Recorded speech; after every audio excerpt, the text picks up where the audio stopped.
Bueno, vamos al lío. El objetivo de este análisis es bastante claro: aprender a proyectar la rentabilidad de las inversiones a largo plazo.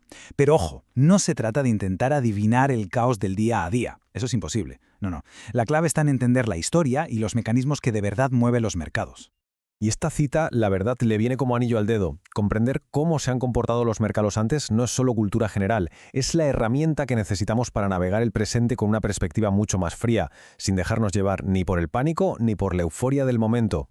Así que vamos a plantearlo de una forma que me parece muy potente. Esto no va de tener una bola de cristal, sino de convertirnos en una especie de corredor de apuestas financiero.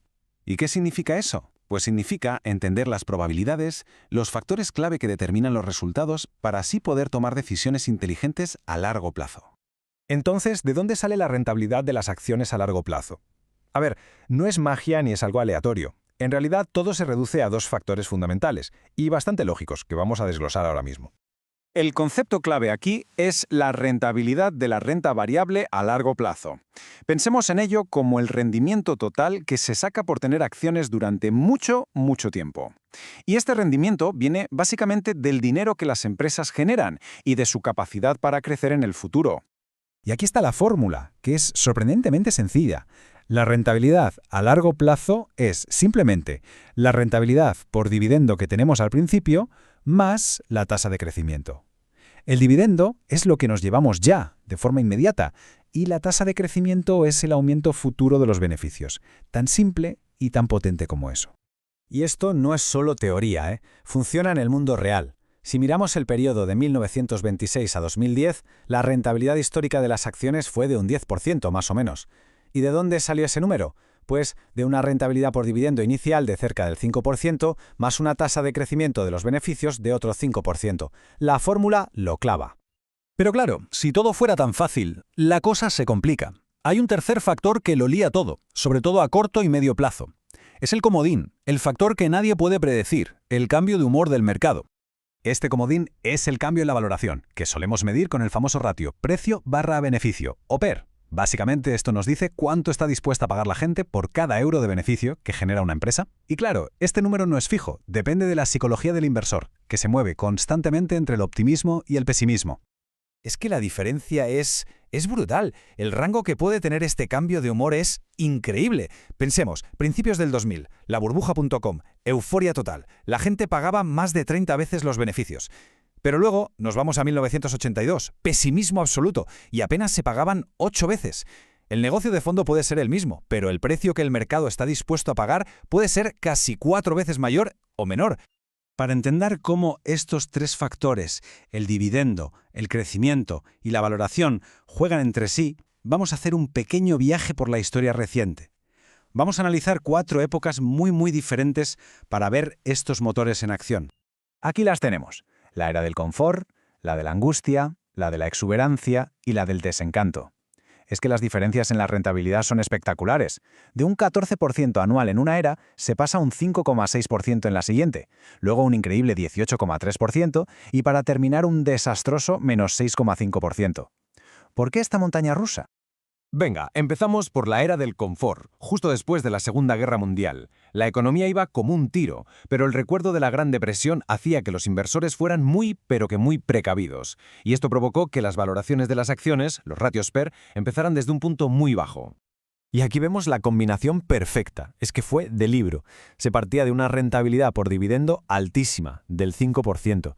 A eso se le sumó un crecimiento de los beneficios muy fuerte, del 6,6%. Y para rematar, a medida que los inversores iban perdiendo el miedo, la valoración subió, añadiendo un viento de cola del 2,4% anual. El resultado, un fantástico 14% al año.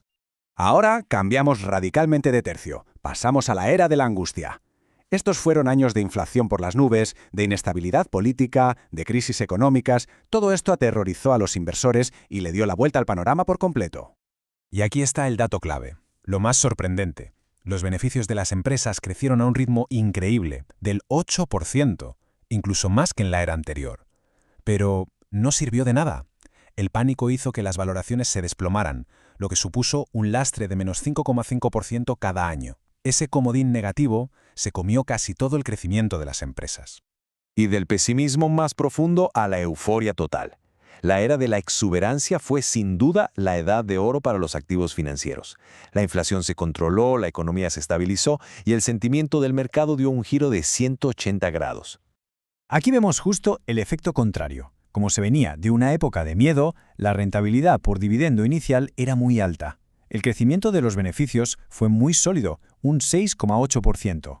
Pero la auténtica clave fue el cambio de humor. Las valoraciones se triplicaron y eso aportó un impulso masivo del 5,7% anual al rendimiento total. ¡Una locura! Claro, después de la fiesta llegó la resaca. La era del desencanto, que muchos llaman la década perdida, el estallido de la burbuja tecnológica y después la crisis financiera mundial. Borraron de un plumazo todo el optimismo que había. Y aquí vemos otra vez el poder devastador del comodín de la valoración. El crecimiento de los beneficios fue sorprendentemente bueno, un 5,8% al año, que no está nada mal. Pero ¿qué pasó? Que el punto de partida era de euforia máxima y las valoraciones se contrajeron de forma brutal, restando un increíble 13,5% anual. Eso convirtió un crecimiento decente en una década de pérdidas.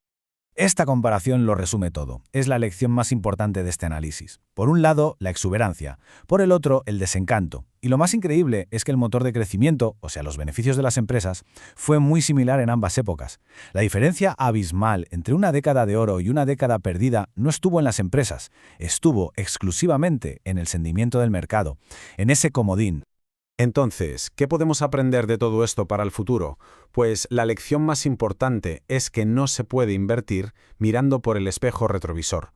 Lo que funcionó en el pasado, o en la última década, no tiene por qué funcionar en la siguiente. Vamos a resumir las ideas clave. A largo plazo, lo que manda son los fundamentales, los dividendos y el crecimiento. Pero a corto plazo, lo que domina es la emoción, los cambios de valoración. La historia no nos predice el resultado, pero sí nos enseña cómo funciona el mecanismo. Y entender estas piezas es crucial para tener expectativas realistas y no dar por hecho que los rendimientos del pasado se van a repetir sin más. Y todo esto nos lleva a la pregunta final, la que de verdad importa. Con esta estructura en mente, podemos analizar el presente. Si tenemos en cuenta la rentabilidad por dividendo actual y las perspectivas de crecimiento que se manearan, ¿en qué estado de ánimo diríamos que se encuentra el mercado ahora mismo? ¿Optimista? ¿Pesimista o algo intermedio? La respuesta a esa pregunta puede darnos muchísimas pistas sobre la rentabilidad que podemos esperar en el futuro.